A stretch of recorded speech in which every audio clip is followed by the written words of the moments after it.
Hello, you beautiful humans. Today, we're going to discuss how our thoughts and our belief systems shape our inner and outer world. I'm going to be talking about one of my favorite books of all time, Louise Hay's You Can Heal Your Life. I read this 20 years ago, and I have to say that it really transformed my life in every way.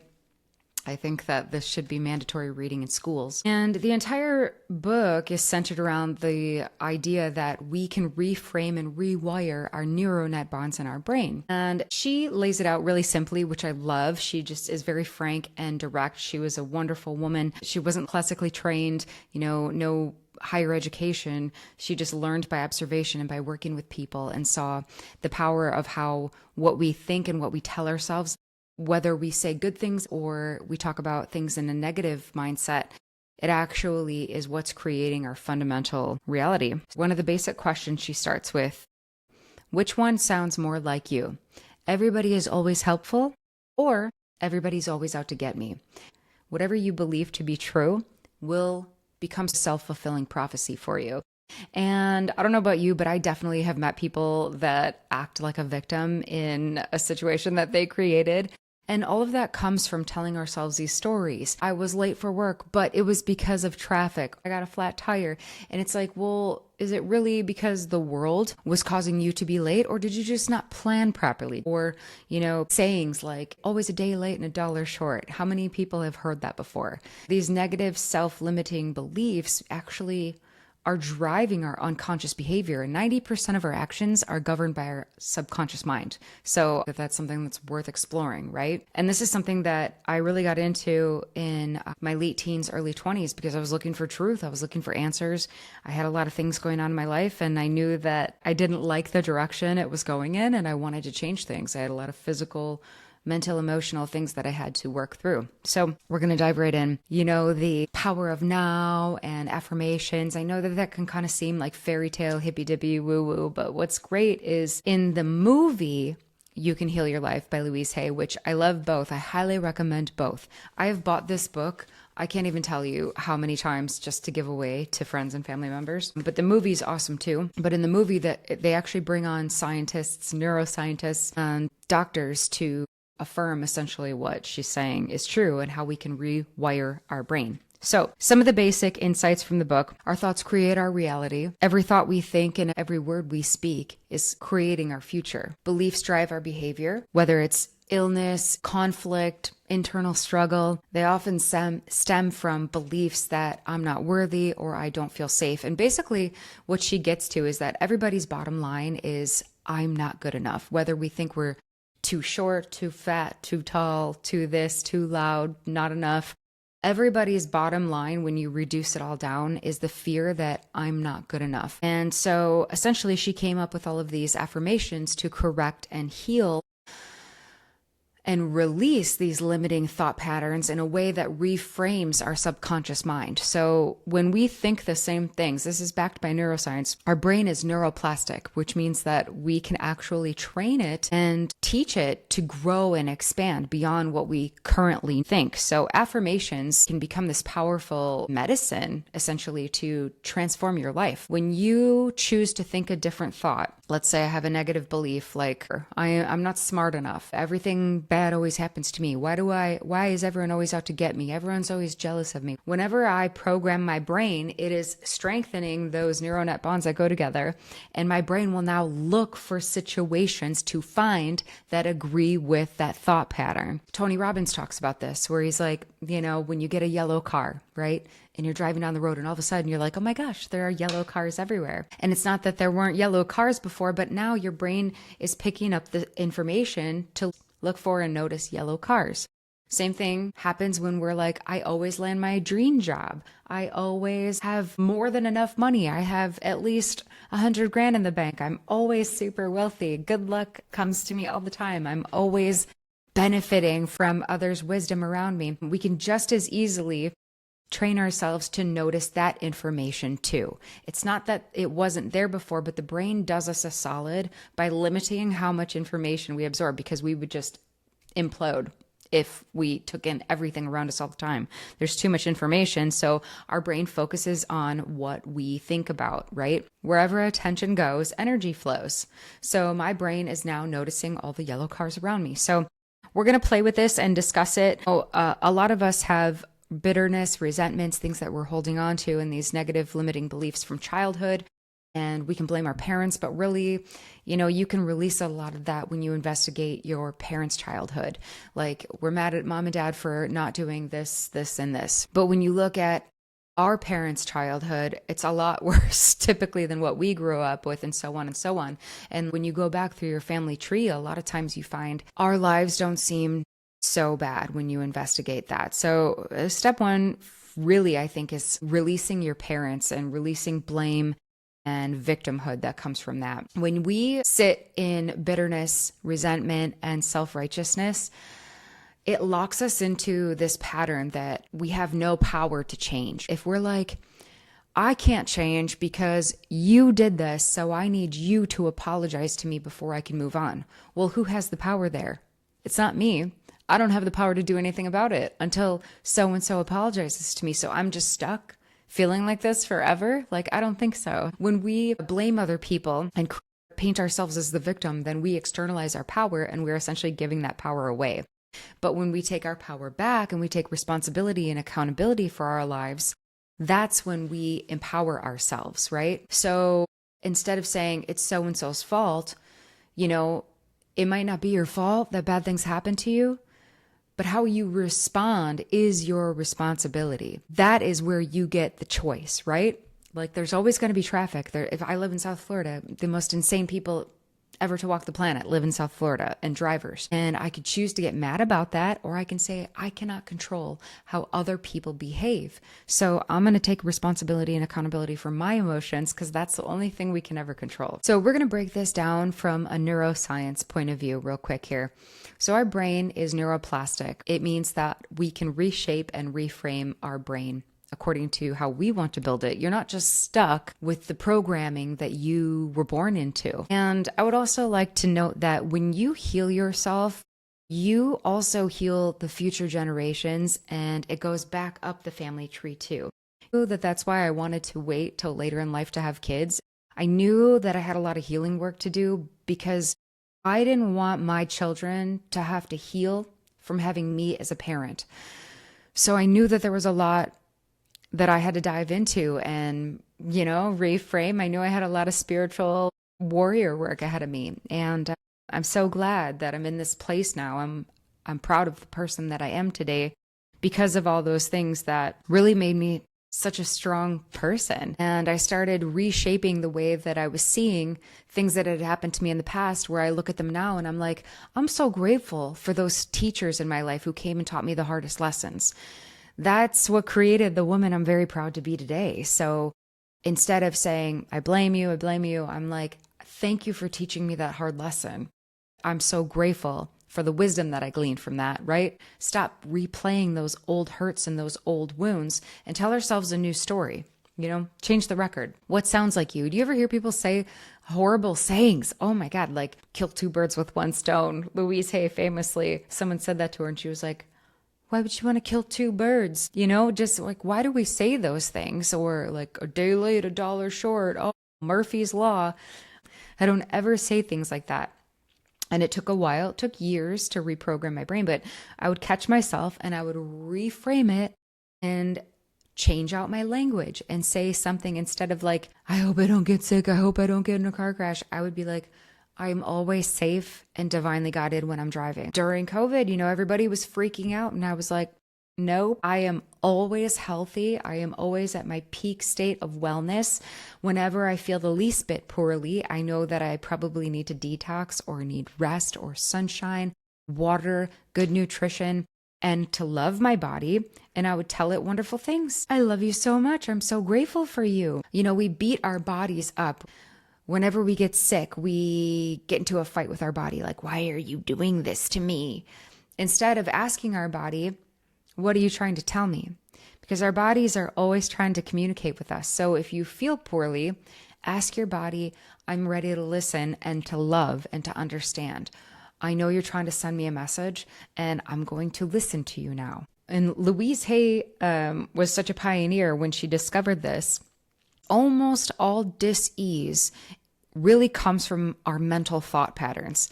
And she noticed this when she was working with people in this church she was volunteering at as a counselor, and she was just listening to people's ailments, and she would write them down and take notes. And she noticed correlating thought patterns, and she connected the dots. And in the back of this book, it's really cool. You flip to the back and there's an actual glossary of all sorts of different ailments. Like, for example, I used to get migraines. Migraines are caused by perfectionist personality, and anybody who's ever had a migraine, I guarantee you aren't type A OCD perfectionist like me. And I come from a long line of perfectionist personality people. So she gives you the ailment, the thought pattern that causes it, and then the thought pattern to release it, which is really cool. And we'll go through a couple of them because they're super insightful. And when you read this, you're going to start laughing because then you'll be like, oh my God, that's totally me. And then you start diagnosing your friends and family. Don't do that, by the way. Keep it to yourself, because nobody will thank you for forcing them into healing, and it can't be done. Trust me, I've tried. When I was in my 20s, I thought that I discovered fire when I started doing all the holistic healing work and everything. And nobody has ever thanked me for sharing this information with them. So keep it to yourself and just let people see your example. Lead by example. Eventually people will come around to you and be like, what have you done? What are you doing? We want what you have. Okay, so migraine headaches, the dislike of being driven, resisting the flow of life, definitely caused by rigid mental, OCD. Everything needs to be perfect. My parents are perfectionists. And so the new thought pattern to release that is I relax into the flow of life, and I let life provide all that I need easily and comfortably. Life is easy for me.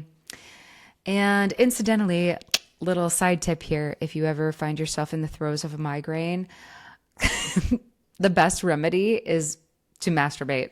It will release it instantly, because you're overthinking things until the point of you literally squeezing all the blood vessels in your head. And so nothing can flow. For example, strokes are caused by really negative thought patterns. If you've ever known anyone who's had a stroke, they're usually really negative thinkers. Heart attacks are caused by squeezing the joy out of life. The blood represents joy, the heart represents love. People who have heart attacks, they literally just squeeze every ounce of joy out of life. And once you start reading into this stuff, you'll be like, oh my God, I know somebody who does that. MS is the pity disease. People who have MS, they always want your sympathy. I remember I was in the bathroom at my family's bar up north in Wisconsin one time, and my mom was all these doctors were trying to diagnose what was wrong with her. And she was having spinal surgeries and all this stuff, and they couldn't figure it out. And they thought she had MS, which can never really be proven, I guess. I learned you just might have it, but it's never an official diagnosis. It's just our best guess. You probably have MS. But Louise Hay says that MS is the pity disease. And this is really funny because I was in the bathroom and I met this lady, and she was just ran up to me, and we're washing our hands, and she's like, and I have MS. And I was like, oh, yeah, the doctors think my mom has that. And she was like, really? Who's her doctor? What medicine is she? You win. Okay, you're the only one that has the real disease. Okay. And so then I started paying attention to more and more people who claim to have MS. And it really is true. They always want sympathy. You can't be mean to me. If I'm sick, you have to give me sympathy. And it's crazy when I listen to people talk about their illnesses. People really have this identity around being sick. And what I noticed is that it's often people who have had either a lack of attention in their life, or they've had a hard life and they want to hide from the world, and they're sick of being accountable. And if they're sick, guess what? People have to have sympathy for them. Cancer, Louise Hay says, is caused by deep-seated resentment. Arthritis people are always very critical. Pay attention when you meet someone with arthritis, especially in the hands. Being arthritic hands are always, they're critical of themselves and critical of other people. And you'll pay attention to all these patterns once you read this book, and you're like, wow, it is impossible to ignore all of these different thought patterns that connect. It has everything in here from like gray hair, gut problems, eye problems. Whenever I see a little kid with glasses, it's usually because his parents fight at home, or a little kid with ear infections. Like, we want to tune that out, and you'll actually cause an ear infection. So wherever the illness manifests in your body is your body trying to communicate something to you. Everything means something. There's nothing random. We have such a beautiful design. There's nothing accidental about intelligent design. For example, when you have sinus issues, it's usually being irritated with someone. There are many different thought patterns. Louise Hay said, in the beginning, she would work with people like, I am ready and willing to let go of all that no longer serves me and move into the ease and flow of life. All is well in my world. And she has many different affirmations in the book, but the one thing she noticed that was like a cure-all was, I love and approve of myself. And she noticed when she's just got rid of trying to cure each different dis-ease or ailment and just focused on overall loving and approving of the self, all the other things slipped away. And so just to save time, my brain always calculates the easiest way from A to B. I just say, Adrienne, I love and approve of you, over and over and over again. And she recommends doing this. It's called mirror work, but looking in the mirror and looking into your eyes and saying it and noticing whether or not you accept or reject yourself. When you say, I love you and your name, how does it make you feel? Because that's a really good starting off point. It lets you know how you've been treating yourself. Like, how do you speak to yourself? Do you say kind things to yourself? Do you say kind things about other people in the world? How do you speak?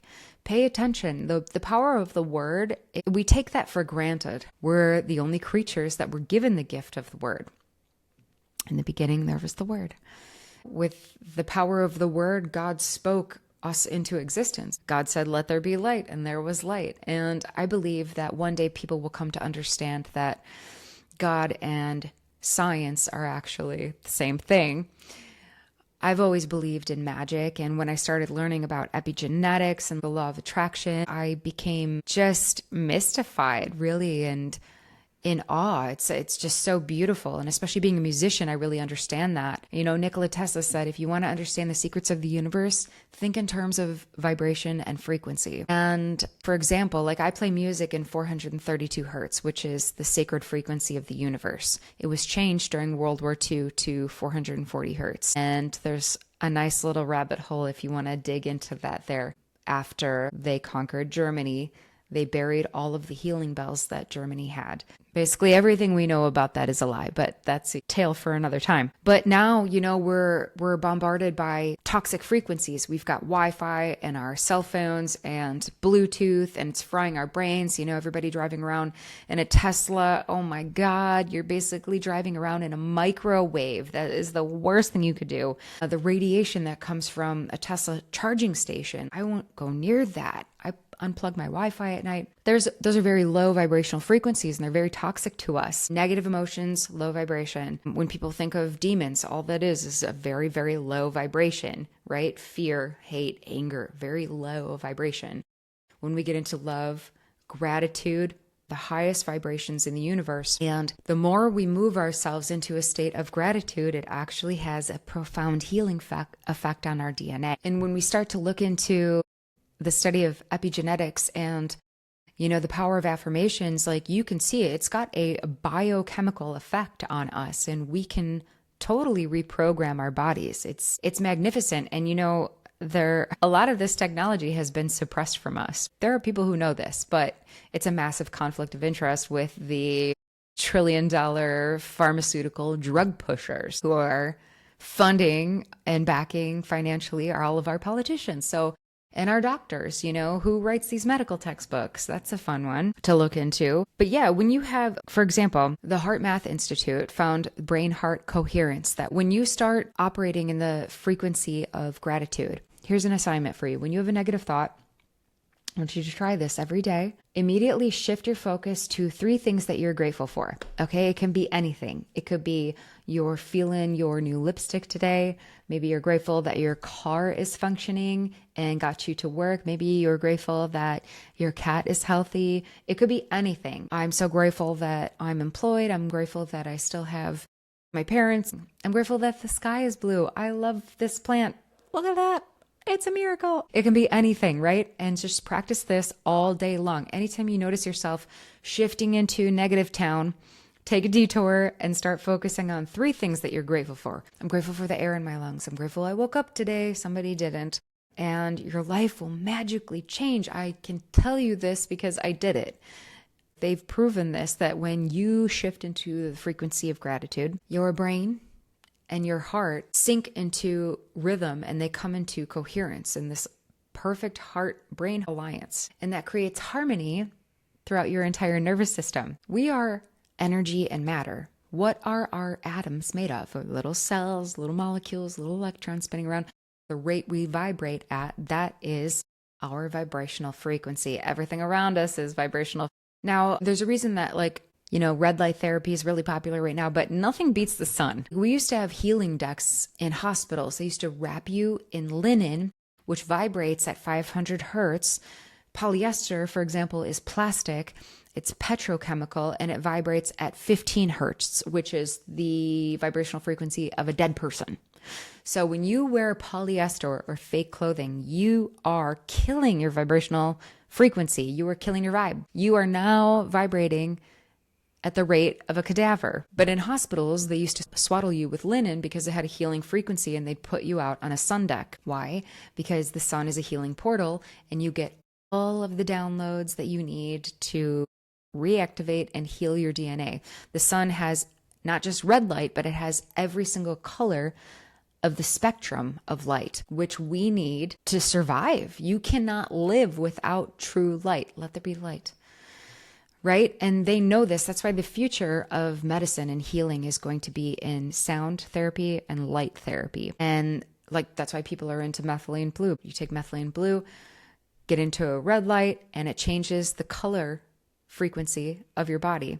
Sound light therapy. Vibrations, different tones. That's why binaural beats are amazing. When you shift your internal frequency, it helps to put into alignment and it magnetizes whatever it is you're trying to attract. Because look, we don't attract what we want, we attract what we are. Think about that.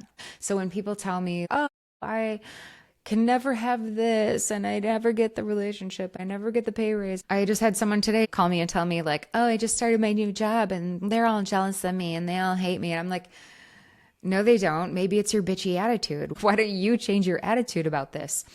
Whenever I have had a tough boss that hated everybody else, I immediately got to work saying, they love me. I'm their favorite. They can't wait for me to come in. I love them so much. We always have so much fun.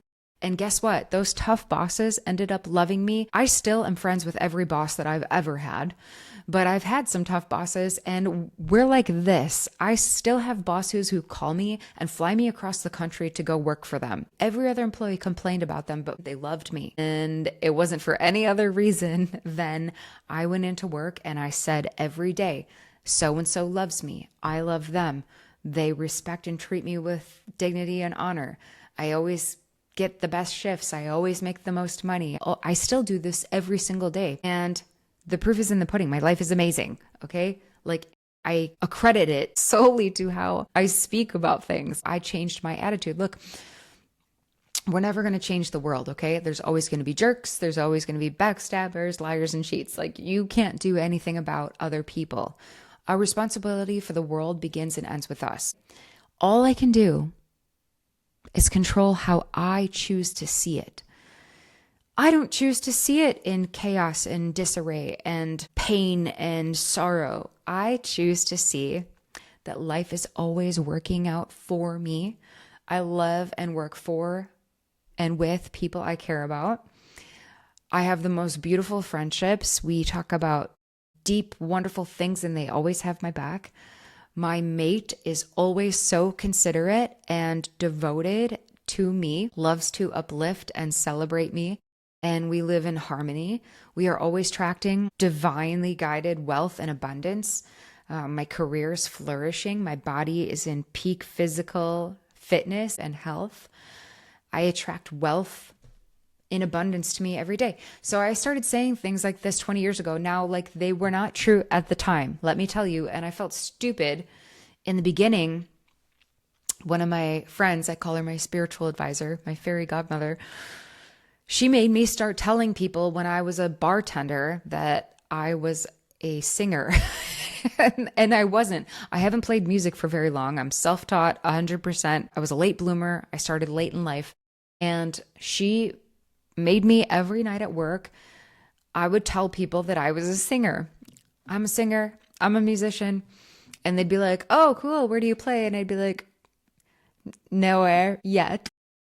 Because at that time, I couldn't even play guitar. And it seems like it was so long ago. But I remember starting out and just picking up the guitar, and I couldn't even play one song, and I was awful. And I thought I would never, I was so bad. I'll never like get anywhere. But I never gave up. And I just kept saying, like, gigs are always opening up for me. Even when I moved here, I moved to Florida from the Midwest, and 3 months later, COVID hit. Okay. I had no friends. I didn't know anybody. I had no money because like nobody could work. I couldn't get hired anywhere.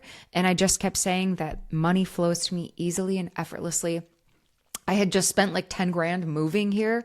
It's expensive to move across the country. And I thought I was going to be okay because I had jobs lined up, and everybody was freaking out. And I was like, I don't know. I guess I'll just like eat brick dust. I don't know what I'm going to do. But I just kept doing my affirmations, and all of a sudden I got a check from an account that I totally forgot about from my life insurance. And then just a bunch of crazy stuff happened. But like every step of the way, I was divinely guided and provided for. And I used that time to learn how to play piano. And now I play at piano bars, which is amazing. So it totally worked out. And it always does. Whenever something seems like it's inconvenient for you and there's hardship, I immediately get to work saying, out of this situation, only good will come. I don't know what that is yet. And a lot of times it's hard to believe in the beginning because that thing can be so bad. And trust me, I get it. I live in reality. I used to be very cynical, but I changed my attitude and my life changed. Before my eyes, I'm a completely different person. Ask any of my friends who knew me when I was little. Ask any of my friends from high school. They will tell you. They'll be like, holy shit, Adrienne is a different person. And it's literally because of this. I just choose to live in gratitude and wonderful things find me. It's a miracle, really. So just remember, we always have the power when we harness the present moment. When we live in the past, we're ruminating about what happened to us. We're replaying these old hurts and these old wounds. Like, this old movie has to stop. Why do we go and dig up what's happened in the past just to break our own hearts over and over again? I've done it, and it's awful. And it's also stupid. Like, why am I doing this to myself? Let me go relive this old hurt. It's something Louise Hay says that in the book that I love so much. She's like, you don't go digging in yesterday's garbage scraps in the trash to make tonight's supper. Like, I'm sorry, why would I wake up today and start thinking about all the pain that happened to me in the past? Woe is me. You don't know what happened to me. It was awful. And like, that's another thing. Like, I will not play ain't it awful with people. Like, you win. You can have that. So when we are ruminating about the past, or when we're stressing out about the future, what hasn't even happened yet, we're stealing the joy out of the present moment, and we're robbing ourselves of the possibility of creating miracles. Using affirmations to design your life is so simple, but there's nothing more powerful, because every thought that we think is creating our future. And if you know that, you're going to be a lot more careful and cautious about the thoughts we choose to think. And a lot of times, you know, these thoughts can seem so scary, but really it's only a thought. And that's when you have the ability to be introspective. You really get that integration of the ego. Our old ego and our old beliefs keep us stuck because it's like our lizard brain. There might be a saber-toothed tiger around the corner. So it's always like scanning for danger and for negative things. And that's where that comes from. But we don't need that anymore. So we can just tell our brain, what I say is, thank you for sharing, but I feel safe.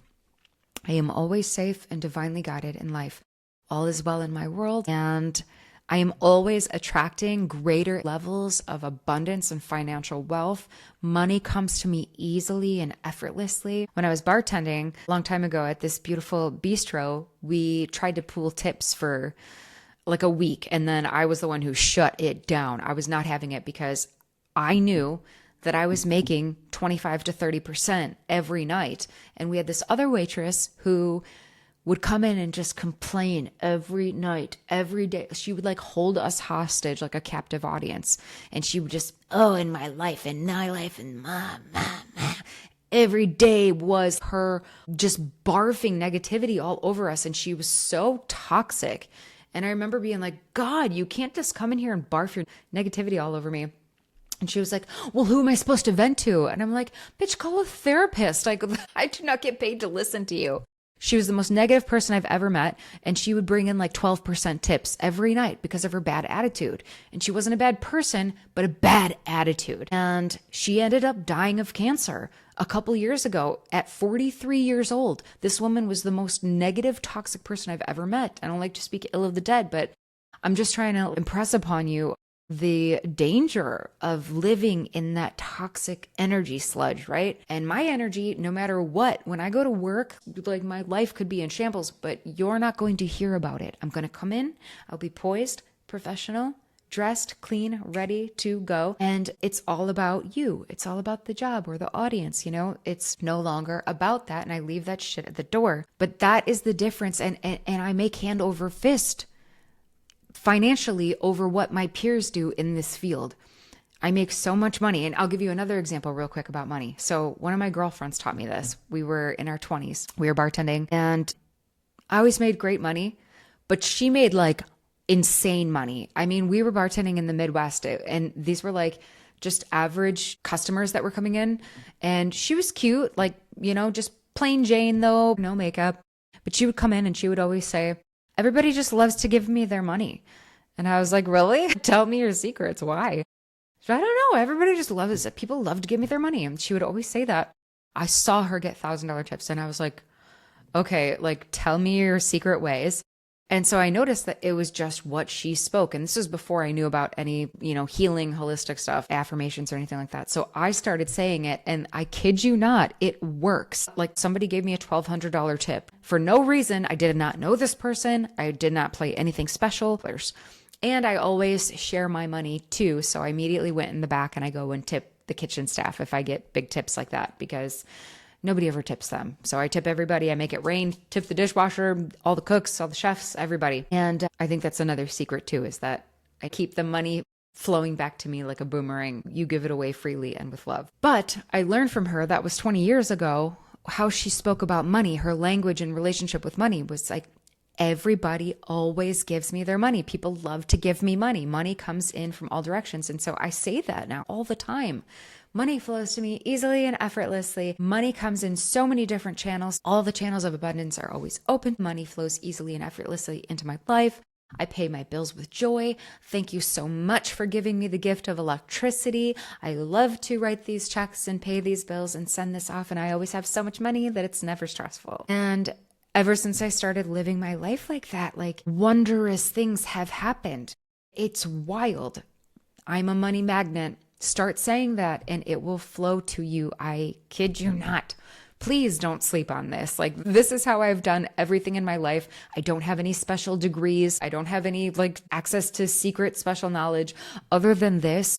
And I tell you, I have my dream life. When I wanted to create my perfect home, I got out a list and I started writing exactly what I wanted and I found it. I wanted to be on the water, beautiful neighbors. I wanted somewhere that was really peaceful. Like I live 2 blocks away from Lionel Messi. Like I live by Patrick Bet-David and like my dreams have come true. I did the same thing when I wanted to attract the perfect mate. I had a 2-page list front and back and I wrote 3 columns of my dream mate. And 2 weeks later, I'm not even kidding, after I did this, 2 weeks after I moved here, I met my now fiance and I was just like, no. Because I was like, it could not be that. Like that happened way too fast. That could not be. And when I met him, I was like, no, we're not going to date. And he was like, I read you loud and clear. I'll text you every 5 minutes for the rest of your life. And he did. But when I met him, I told him about this list that I had, and he's like, give it to me. And he took it and Xeroxed it and saved it. And he still reads that list to make sure that he is every quality that I asked for. He still goes through it and is like, yep, got that one, nailed it. And he likes to hold himself to that standard. We're both very like type A people. We like to win. But he is pretty much every single quality that I asked for. And it's because I asked for it. So whatever we're desiring to create in our lives, you always want to say in the present moment, you want it to be in the statement of I am, not I want, because the universe will let you keep wanting. So you have to say it, I have the best relationship. I have the most beautiful dream car that I could ever imagine. And don't say like, I can't believe when it happens, because you can believe it. My fairy godmother told me I have to start saying, I'm amazed. Instead of saying, I can't believe, you have to say, I'm amazed. That's amazing. I'm so grateful. Thank you so much. Yes. So it is absolutely amazing how much your life will change when you start implementing these affirmations. And please do yourselves a favor, read Louise Hay, You Can Heal Your Life, watch the movie. Her story is incredible. She got cancer and healed herself of that and had spent her entire life with this information, working with people, transforming people's lives. And I'm living proof that when you implement these things, it seems so overly simplistic, but nothing could be more. And, when we get into alignment, everything starts to flow in our lives. So be really careful about what you say, because the words that you speak actually end up creating your reality. And that's what the word abracadabra, it's actually Aramaic for as I speak, I create, because the power of our word, the frequency and the energy creates our reality around us. And when we put ourselves into alignment, we are in harmony, we are in flow, we are at ease instead of being a dis-ease with the harmony of life. I am constantly in the state of flow, easily and effortlessly. I assimilate all experiences. Out of each situation, only good will come. The universe is always supporting me. People are always helpful and kind. And all is well in my world. And that's it for today. Thanks for tuning in. Leave a comment for me if you have any experiences or stories to share with us. And don't forget to like and subscribe and share this video if you know somebody who needs to hear this message. We need to take control of our lives. We can heal ourselves. We have all the power. We just need to be reminded of that. Cheers and God bless you guys. Thank you so much.